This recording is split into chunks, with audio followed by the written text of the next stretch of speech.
समझने वाली बात है। ये आज की कथा में जलगांव सूर्य नारायण भगवान को जल चढ़ाने से रोग का निवारण होता है, ये हमने पहले की कथा में वर्णन कर चुके हैं। जरूरी है, पर घर में जो तुम शिवलिंग रखे हो, उस शिवलिंग का चढ़ा हुआ जल, उस शिवलिंग के स्नान का जल, पूजन का जल आप किसी भी वृक्ष में चढ़ा रहे हो, पौधे में चढ़ा रहे हो, पर आपका ध्यान याद आ जाए। अगर कथा जलगांव की कथा अगर थोड़ी सी याद आ जाए, जल चढ़ाने का स्थान कहां से बताया गया? उत्तर की ओर मुख कर हमें दक्षिण में बैठना है, उत्तर में मुख करना है। उत्तर की ओर भगवान शंकर की जलाधारी, जलाधारी से मतलब है जो शिव जी का चढ़ा हुआ पानी जो बहता है वो उत्तर की ओर जाता है। तो हम कहां बैठते हैं? बोलो बोलो जम के, दक्षिण की ओर।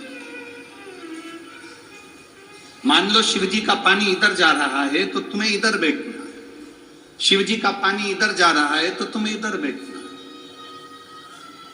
वैसे तो शंकर के शिवलिंग के आसपास कहीं पर भी बैठकर पूजन कर सकते हो, पर विशेष कोई कामना होती है, विशेष कोई मनोकामना है और आपका दुख जब कटता नहीं है, आप हार जाते हो, तब उस समय पर दक्षिण में बैठकर जहां उत्तर की ओर मुख कर कर भगवान देवाधिदेव महादेव को जल समर्पित किया जाता है। ऐसा दक्षिण दिशा में ऐसा क्या है कि शंकर जी का चढ़ा हुआ जल दक्षिण में ही जाता है? यहां तक शिव महापुराण की कथा कहती है, मान लो आप के घर में छोटा सा शिवलिंग है, आपके घर में छोटा सा शिवलिंग है, उस शिवलिंग को आपने थाली में रख लिया।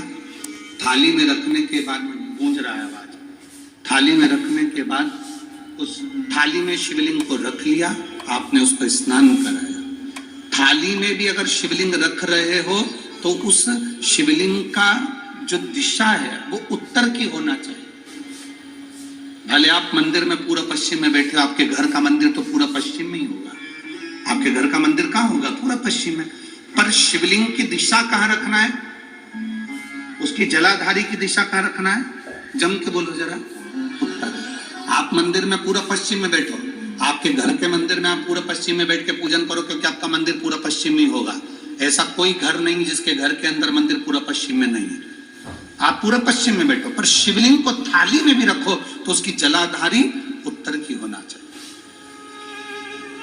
आपने अगर स्नान कराया है, शंकर भगवान के शिवलिंग का जल जो आप लेकर जा रहे हो विसर्जन करने के लिए, शिवलिंग का चढ़ा हुआ पानी जो भगवान को हम घर में स्नान कराते हैं, भगवान को घर में नहलाते हैं, स्नान का जो जल होता है उसको हम ले जाकर जब वृक्ष में डालते हैं, उस समय पर शंकर का घर में चढ़ा हुआ जल जब हम ले जाकर उसको डालते हैं वृक्ष में, अगर आपका ध्यान उत्तर की ओर है, आपका मुख उत्तर की ओर है, भले आप जल डाल रहे हैं पर मुख यदि आपका उत्तर की ओर है तो आपकी मनोकामना पूर्ण होती ही है, ये निश्चित है।